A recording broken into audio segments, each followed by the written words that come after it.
Yeah, so I'm Maggie. I have been at Meta for about 6 years. Before that, I worked for a bunch of really, really tiny startups. And since I got to Meta, I've been on the hack team and the Pyre team. So I've just been bolting types onto dynamic programming languages. And I've gotten pretty good at going into code bases and kind of moving things around. But I know we're kind of getting to the end of a pretty long day. You have a lot of information kind of jammed in your head after all of these talks. So I wanted to take a second to kind of use our imaginations, maybe take a deep breath, shake it out a little bit. And I want you to imagine your ideal Python code base. So for me, it's full type coverage. It's variable names that are in class names and function names that are so clear that when you scroll through it, it's like reading a children's book. I've never Git blamed in this ideal code base and realized it was me that did something weird 3 years ago that now today me has to deal with. And then picture the Python code base that you spend most of your time in. And if you're anything like me, I'm betting there's a pretty big gap between the two. And sometimes it can feel a little bit demoralizing. You don't know where to start on fixing it. You know that there's probably some tech debt, there's some refactoring. Maybe you're on Python 3.8 and you need to get to 3.12 and you have no idea how you're going to carve out the time to do that. So what I've been doing for the last year at Meta is going to teams and saying, hey, we're going to type check your project now, and doing it for them. And I've learned to follow 5 steps to implement some code quality changes. So the first one is identify the problem. It's very easy when you start talking about code quality to get lost in the weeds. So you want to focus on a few things that you can easily measure. The second one is to measure it, so get metrics. We'll go over a few examples with libcst, how you can use that tool. A simple grep over your code base can be great. I usually spin up a very simple like Chronos, get the data, put it into a table with the date, and then I can track over time. Managers love line graphs and seeing them go up and down. So if you do that, you can't achieve a goal if you don't measure it. The third one is easy to skip, but it's actually probably the most crucial, is to find other engineers and get them on board. So identify who your stakeholders are. Code quality is not just a technical issue, it's also a human issue. And if you neglect that part, you're going to have a really hard time landing things, keeping code quality high. And you can do this in a lot of ways. I usually put up a post into our sort of internal chat, see if anyone's interested. One of the engineers on my team likes to do what he calls a screen test, where he will change something, put up a diff or a PR, see what breaks in CI, and then wait to see who's going to review it and yell at him for trying to do that. And that's how you identify who you need to go talk to and who you need to persuade to let you do something. The last step is to automate or educate. Last week, I made a change to Pyre, which resulted in 5,000 errors popping up. I'm not going to sit down and fix all 5,000 errors by myself. That's not an efficient use of my time. It's not an efficient use of yours either. I know when I was at startups where there were 3 or 4 engineers, that would not have been an option. So write a code mod. I'm going to show you how I did one for the problem I introduced last week. And if it's not code moddable, say it's like a larger refactor, make sure that you write a really clear documentation and get it in front of people. I know that there have been times that I have been going to teams being like, hey, you need to do this, you need to change this in your code. Crickets. I feel like I'm repeating myself over and over again, and I just wasn't communicating clearly enough what the success factor for that was. And the last step is to protect your progress. So before I dive into the second part of my talk, I wanted to get to know you and your Python projects a little bit better. So how many people are using a type checker in their Python code? Okay. How many people have never seen types in Python code and are like, what are you talking about? Okay, a couple. Yeah, when I started telling people 6 years ago that I worked on a Python type checker, a lot of times the answer was just like, why? But I'm going to explain why you should. So I'm going to show you how I go about getting projects onboarded, and the steps are kind of repeatable for other code quality things that you might want to implement in your project. So for those of you who haven't seen types in Python, we'll just go through this really quickly. Static programming languages don't let you put whatever you want in a variable. They're going to limit you. They're going to get an error at compile time. You're going to get, they're going to protect you from some of the errors that you can get in a language that's dynamically typed like Python. So Python just kind of like does its best, you know? And then at runtime, you might hit some errors. So these are what types in Python looks like. So you can see you have the semicolon, and then you have int. So this function foo takes in an integer, and it returns an integer. Bar is also totally fine in a Python type system. It's gradually typed, so you can add types where and when you need them. So why do we want to have types in our program? How many people have written a feature, been really confident about that? Maybe you got your team to test it. Maybe you had a QA engineer manually click around. You added all of your unit tests. Everything looks great. You land it in production, and then you get a bunch of errors that look like this, or maybe like this one. And you're like, how can I avoid this? This is really frustrating. And then maybe you jump into a new code base, and you're trying to use this function, and you have to answer a few questions about it if you want to utilize this function to display some products in your web page. So you have to say, does this function ever return none? Is it going to give me a list of strings? Is it going to return a dictionary? Is it a set? Answering this question is not trivial, actually. It could kind of explode if you go to all of these function definitions and try and answer it. Or you could add a type checker, add 2 annotations, and then you can run it. And you can say, yeah, this does return none. But the type checker also added something else in there. So we have 2 annotations that we added, one for a cart, so we know it's a class object, and then we're returning a list of products. So we know exactly what's going to come back from this. And if you edit this code and you change it so that suddenly it can return none, or maybe it returns a dictionary in some of those control flow, you have to also update the type checker. It's going to tell you, hey, this isn't true. It doesn't always return a list of products. So what you've given yourself and the other engineers on your team is documentation that stays up to date. How many people have onboarded a new hire and they've been like, the comment above this function says that it should return a string, but it's actually returning like a bunch of booleans, and I don't know what to do with it. Anyone? Okay, better question. Does anyone in here always update the documentation when they change the code? No. Okay. So again, why types? There are errors in dynamic programming languages that aren't possible in statically typed languages. Unit tests can't catch all your errors, or you're going to spend a long time writing unit tests. There's a more efficient way to do it. You can keep the benefits of Python while avoiding those pesky type errors at runtime, and you end up with more readable, maintainable code. And we have actually measured this. I don't have the exact data, but it does kind of reduce the amount of sevs we have in Python code, and we've seen this in Hack, where we put types on PHP, and Flow, where we put types on JavaScript. Okay, so there's a lot of talk out there. So people are using type checkers. Some. Using MyPy? No, it's Pyre, PyType, Pyre. Only people who work at Meta raise their hands. Yeah, so I think there was a talk earlier today about someone put up a bunch of really great challenges to help teach you the ins and outs of the Python type system. So your first step, pick a Python type checker. That's going to be your problem space. We don't have a type checker. We want to enable one. Each one of these most of them are open source. They will have their own documentation for setup. I didn't want to get too into the weeds of it because you're likely all using different ones, so we'll just go over this briefly. So let's say you set it up, you run Pyre check or whatever type checker you're running, and suddenly you have like hundreds, maybe thousands, maybe 10,000 type errors that crop up. And you're probably like, okay, I was adding this to make my life easier, and now I feel like I have to fix 500 or 10,000 type errors before I can actually get any meaningful results out of this.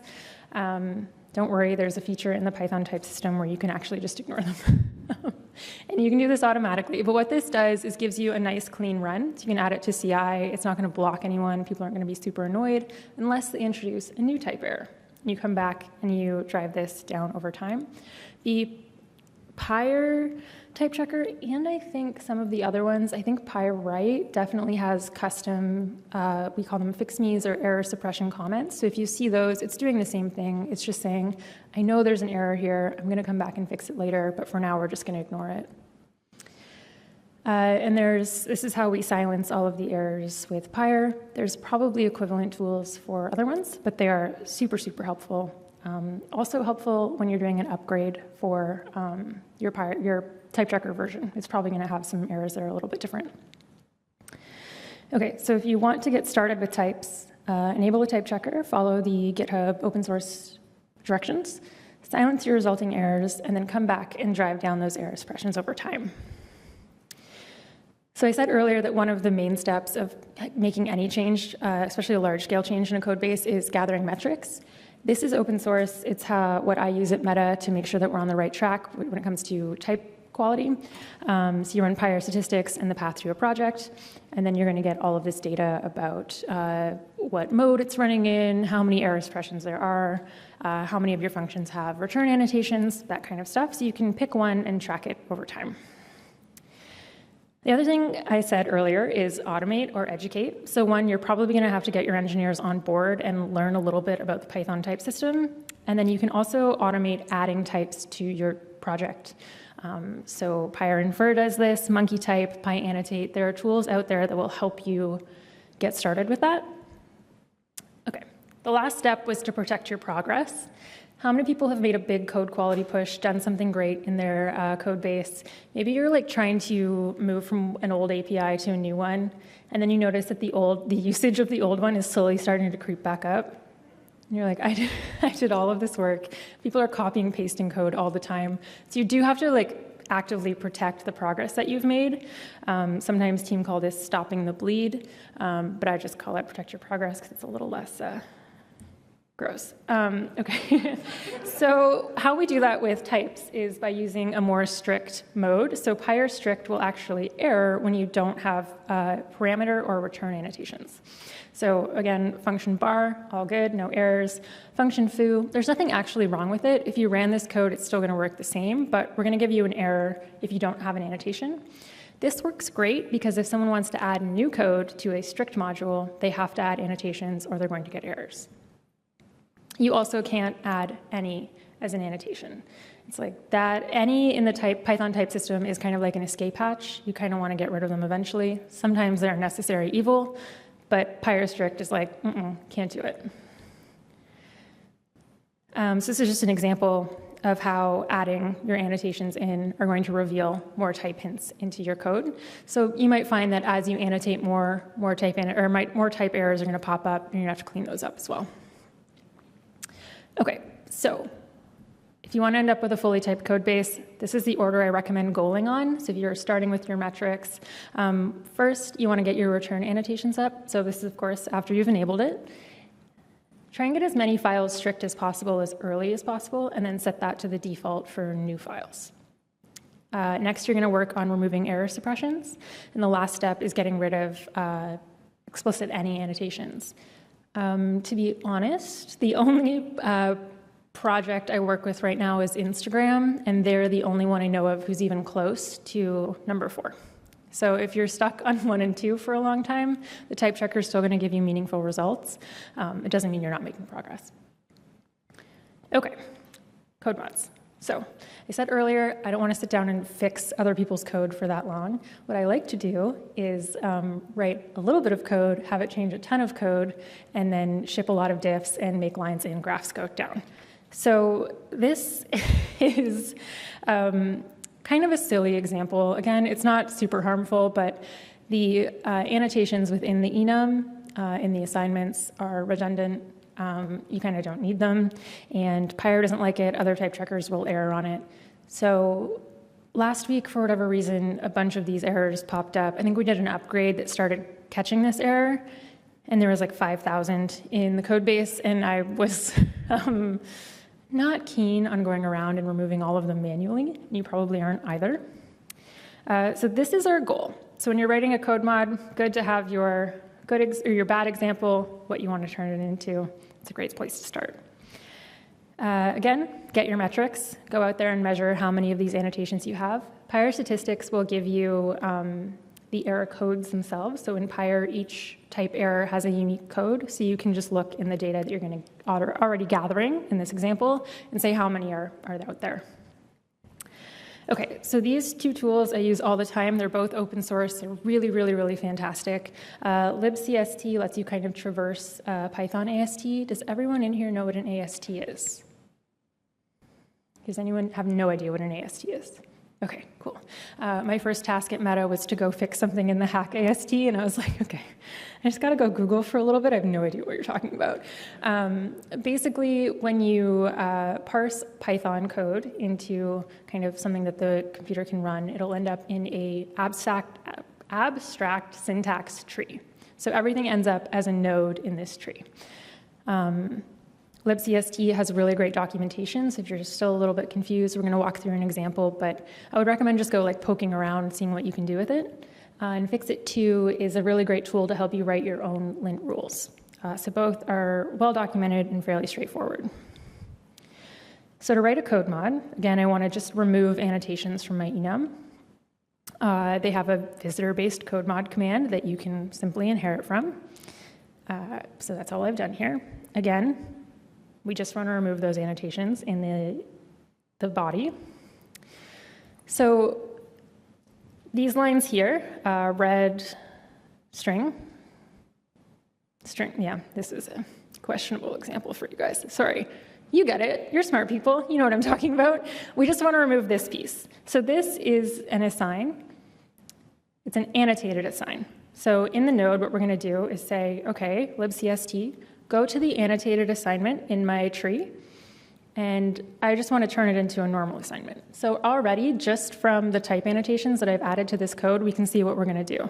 We're going to take an annotated assignment and turn it into a regular one.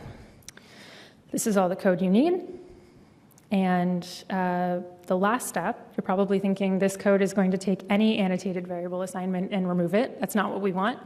So we want to be really specific. So we're only going to call this, they have a really great decorator. It's a little tricky the first time you use it, but I promise it's going to make your life a lot easier. So you just say, hey, if we're inside of a class that inherits from enum, remove the annotations from this. And when you run it, this is what you get.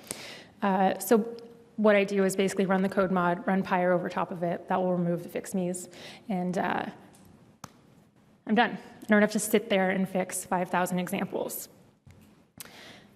The last piece of this is it's really tempting when you write a code mod like this, whatever it is you're doing, say you're changing parameters, like you can do anything with libcst. It's really tempting to like put all of your changes for your entire code base in one diff and try and ship it, or a diff, PR, whatever version control you're using.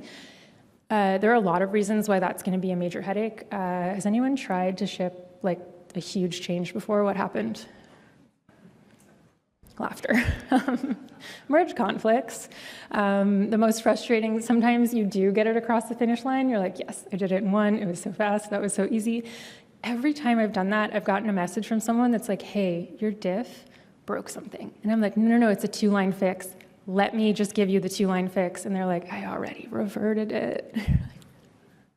So break it up. Just make smaller changes. It will save you a lot of time. So if with the, sorry, I talk with my hands too much. With the Codemod tool, it's pretty easy to run a script that says, get me 5 files at a time, and you make smaller changes. If you're using GitHub, I think you can get like a bot user to generate pull requests for you, and then you just have to kind of click accept. So make your life easier. Be lazy wherever possible. The last thing to do too is, again, we want to protect our progress. And with things like this, the best way to do it is with a lint. So you want to get in front of your engineers when they're writing their code and when they're reviewing their code. You can actually reuse the bulk of the code that you wrote for your code mod to create a lint. So this is using Fixit, which is the other tool I linked. So you can just set this up and tell people, hey, you can't have an annotation inside enum. If you are interested in learning more about the Python type system. These are PyCon talks that other Pyre engineers have done in the past. And that's all I have for you today. Thank you.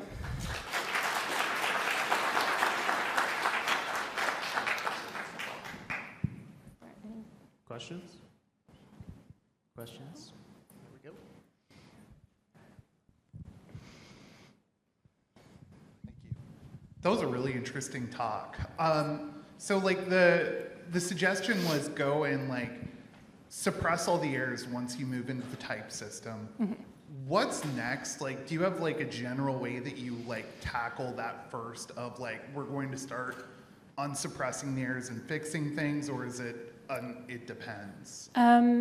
Yeah, so I would recommend you probably have a sense of what modules are kind of most inherited or most used in your project, right? Maybe it's the modules that you see those type errors in most frequently. You're gonna wanna go in and maybe manually type them. Maybe it's code that gets changed a lot.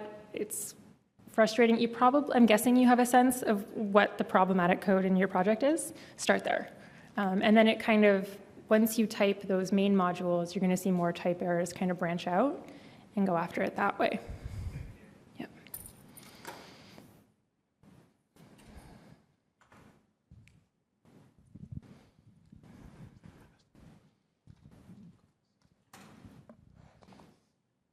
Hi, I'm a student, and for me and my peers who are mostly working on new projects, maybe small teams, or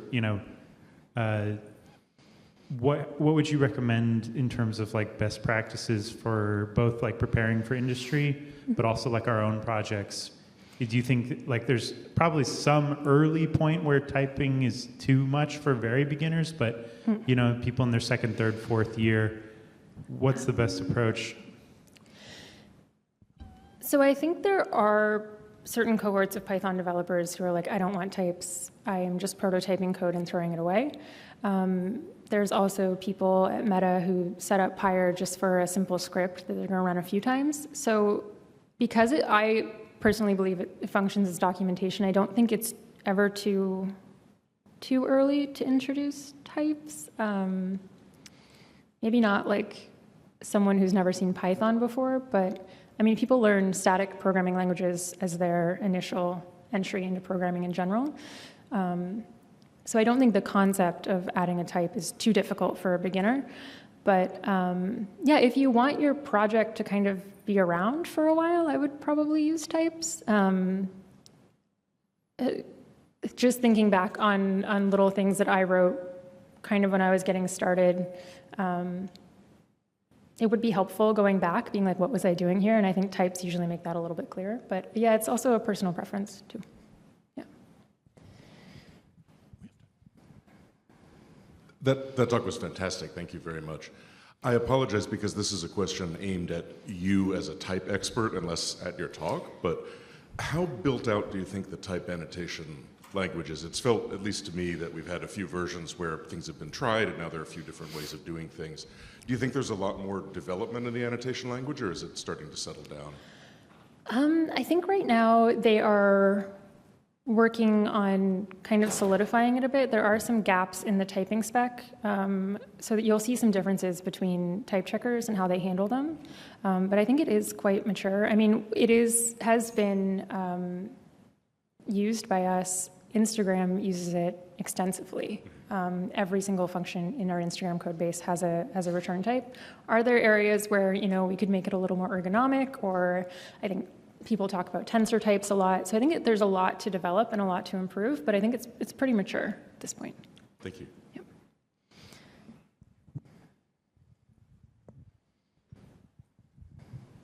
Hi, thank you. I had a question about whether or not the static typing has ever limited any of the Python dynamic, like duck typing situations that you've come across.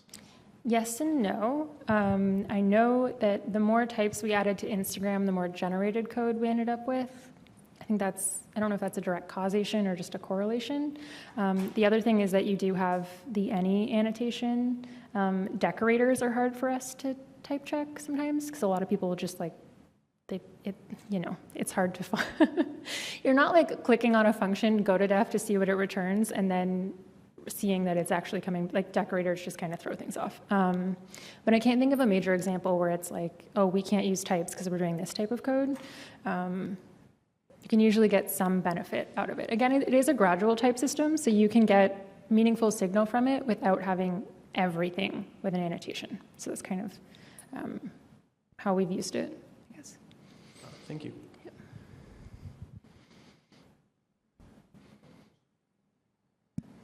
Thank you for this talk. It's very interesting. How would you recommend we deal with legacy Python code that is so old that it predates typing and that is also so vast that just changing it to have everything typed is a huge resource sink? Yeah. How would you recommend we approach it, and how do you recommend we approach leadership to get buy-in to make this kind of change? Let me know when you figure out the leadership buy-in part of that. No, I think so how, are you planning on upgrading that Python code at all, or just, is it under active development? Is it just kind of sitting somewhere? It's under development. It's still active. It's under active development. It's just very, very old.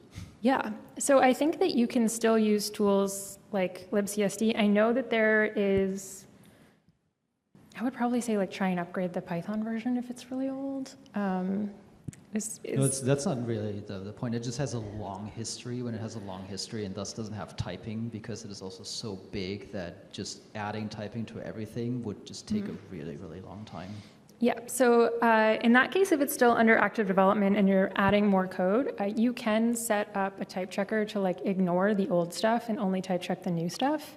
Put it in Pyre strict so that anything that's getting added, or whatever the PyType or MyPy equivalent of Pyre strict is, so that any new code has to have a type annotation. I think you can probably set up a lint to only run on functions that are added and try and push people that way. That would require kind of buy-in from your engineers, and maybe some type of note when you're reviewing code, like, oh, hey, you're adding a function here and you don't have